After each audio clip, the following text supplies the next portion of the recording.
అందరికీ నేను కులం అనే పిచ్చితో ఉంటాం కదా, వాళ్ళ కోసం చెప్తున్నానండి. క్యాస్ట్ క్యాస్ట్ క్యాస్ట్ అంటారు చాలామందిని నేను చూశాను. నేను ఒక్కటే అడుగుతున్నాను, నిజమే సరే మీరు ఒక్కొక్కరు క్యాస్ట్. మేము క్రిస్టియన్స్ అంటే మేము ఏదో క్యాస్ట్ కాదండి.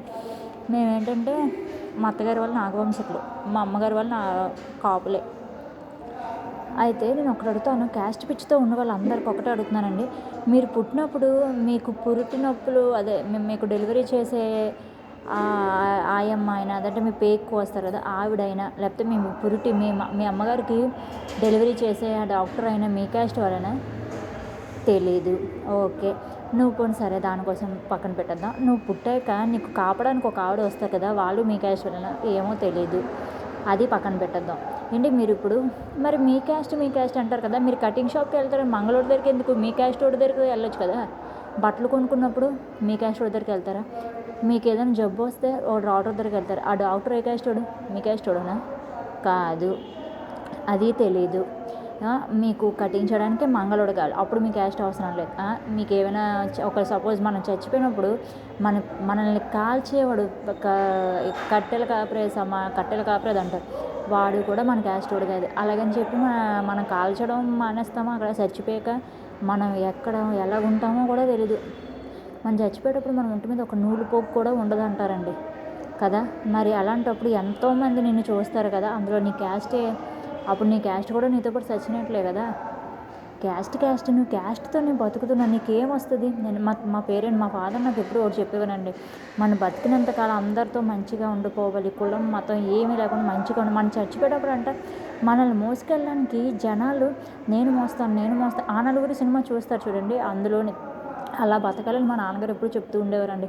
క్యాస్ట్ అనే పిచ్చితో ఉన్న వాళ్ళందరికీ నేను చెప్తున్నానండి, క్యాస్ట్ అని పిచ్చిని మాత్రం ముందు మానుకోండి దయచేసి. మనం చచ్చిపోయేటప్పుడు ఆ మట్టిలోనే కలుస్తాం, ఓకేనా. మనం పుట్టిన నుంచి మనం చదువు వరకు మనతో ప్రతి క్యాస్ట్ వాళ్ళు ఉంటారు. నువ్వు మరి అంత క్యాస్ట్ వాళ్ళు ఉన్నప్పుడు మనం ఫ్రెండ్షిప్ చేసేది కూడా ఒకే క్యాస్ట్తో చేయాలి కదా, మీ క్యాస్ట్ వాళ్ళతోనే చేయాలి కదా. అందరి క్యాస్ట్ వాళ్ళతో ఎందుకు కలిసి నువ్వు చదువుకుంటున్నావు? అందరి క్యాస్ట్ వాళ్ళతో ఎందుకు నువ్వు కలిసి ట్యూషన్కి వెళ్తున్నావు? జాబ్ చేసేటప్పుడు కూడా నీకు ప్రతి క్యాస్ట్ వాళ్ళు ఉంటారు, మరి అందరితో ఎందుకు చేస్తున్నావు? నువ్వు ఓన్గా వ్యాపారం పెట్టుకోవాలి. ఆ వ్యాపారం చేసి ఒకవేళ నువ్వు ఓన్గా వ్యాపారం చేసేవి అనుకో, అందులో కూడా నీ క్యాస్ట్ వాళ్ళు ఉండరు, వేరే క్యాస్ట్ వాళ్ళు ఉంటారు. ఈ క్యాస్ట్ అనే పిచ్చి మానుకున్నాం అనుకోండి, మనం బాగుంటాం. క్యాస్ట్ అనే పిచ్చిలో ఉన్నాం అనుకోండి, మనం ధ్వంసం అయిపోయి నాశనం అయిపోవడం తప్ప మనకు వచ్చే లాభం అంటూ ఏమి ఉండదు. ముందు క్యాస్ట్ పిచ్చి ఉన్న వాళ్ళందరికీ చెప్తున్నానండి, దయచేసి క్యాస్ట్ పిచ్చి మానుకోండి, అందరితో ప్రేమగా ఉండండి. నేను ఒకటే చెప్తున్నా, భూమి మీద మనం పుట్టినప్పుడు మనకి క్యాస్ట్ గీస్ట్ ఏమీ తెలియదు. చచ్చిపోయినప్పుడు కూడా మనకు తెలియదు. మనం చనిపోయినప్పుడు మనం చూడడానికి చాలా క్యాస్ట్ వాళ్ళు వస్తారు, మన ఫ్రెండ్స్ అని వాళ్ళని వీళ్ళని చాలామంది వస్తారు కదండి. మరి అప్పుడు నీ క్యాస్ట్ వాళ్ళే రావాలి కదా నీకు. అంటే అలాంటప్పుడు మీకు అంత క్యాస్ట్ పిచ్చి ఉన్నప్పుడు మీ క్యాస్ట్ వాళ్ళు అందరు కలిపి ఒక శ్మశానం రెడీ చేసుకోవాలి కదా. అందరితో కలిపి అదే మట్టిలో నిందుకుంటున్నాం, తెలియదు కదా. అదే మనం చచ్చిపోయాక ఒకే మట్టిలోకి ప్రతి క్యాస్ట్ వాళ్ళం ఒకే మట్టిలో పూడ్చబడతాం. మనం వెళ్ళి మనం మంచి వాళ్ళం అనుకో స్వర్గంలోకి వెళ్తాం, ఆ స్వర్గంలో కూడా ప్రతి క్యాస్ట్ వాడు ఉంటాడు. మనం చెడ్డవాళ్ళం అనుకున్న నరకంలోకి వెళ్తాం, నరకంలో కూడా ప్రతి క్యాస్ట్ వాడు ఉంటాడు. మనకంటూ క్యాస్ట్ అని పిచ్చితో ఉన్న మనకంటూ సపరేట్గా ఏది ఉండదు. ముందు అది తెలుసుకోండి.